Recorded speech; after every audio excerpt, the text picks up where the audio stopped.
Hello friends, நான் உங்கள் லக்ஷ்மி பேசுகிறேன்.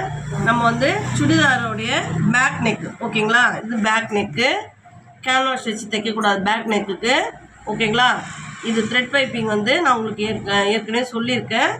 த்ரெட் பைப்பிங் வச்சு தனி பீஸில் நம்ம தைச்சிக்கணும் ஓகேங்களா. தைச்சிட்டு வச்சு முதல்ல கைடு அளவு வச்சு நம்ம தைச்சிடணும். தைச்சிட்டு இங்கே பாருங்கள், இது லைனிங் கிளாத். இது வந்து இந்த பீஸ் வந்து மேலே, இது மேலே, இது மேல் பக்கம் வர்றது உள்ள ஓகேங்களா. இப்படி வச்சுட்டு மிடில் பண்ணி வச்சுக்கணும்.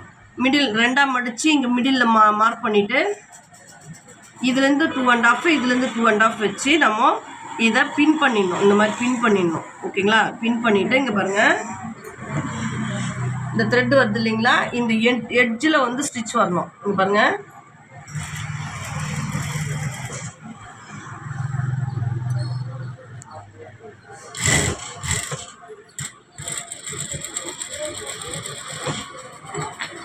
அந்த பைப்பிங் ஒட்டியே வரணுங்க ஸ்டிச்சு.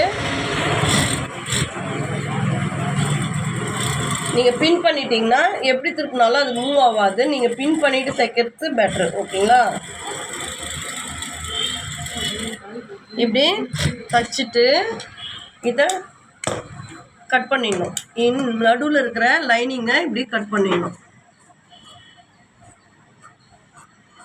இது பேக் நெக்குங்க. ஃப்ரண்ட் நெக்குக்கு வந்து கேன்வாஸ் வைக்கணும் ஓகேங்களா. இந்த மாதிரி கட் பண்ணிவிட்டு நம்ம சாம்பிள் பீஸ்க்கெலாம் கட் பண்ண போகிறோங்க. மிடில் ஒரு கட்டிங்கு, இந்தாண்ட 1 இன்ச்சில் கட்டிங், நெக்ஸ்ட் 1 இன்ச்சில் கட்டிங், நெக்ஸ்ட் 1 இன்ச், மிடில்லேருந்து 1 2 3 கட்டிங் பண்ணோம். 1 இன்ச்சில் 1 இன்ச்சில், அதே மாதிரி 1 2 3 1 இன்ச் 1 இன்ச்சில் ஓகேங்களா. பண்ணிவிட்டு இங்கே பாருங்கள், இப்போ இந்த நீடிலாம் எடுத்துடணும். நீடிலாம் எடுத்துகிட்டு இங்கே பாருங்கள்,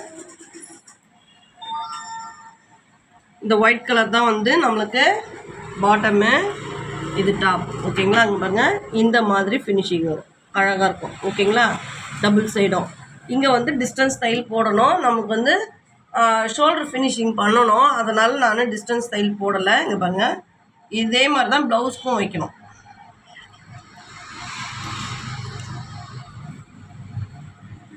ஓகேங்களா. ஓகே ஃப்ரெண்ட்ஸ், பாய். லைக் பண்ணுங்கள், ஷேர் பண்ணுங்கள், சப்ஸ்கிரைப் பண்ணுங்கள் ஓகேங்களா. தேங்க்யூ.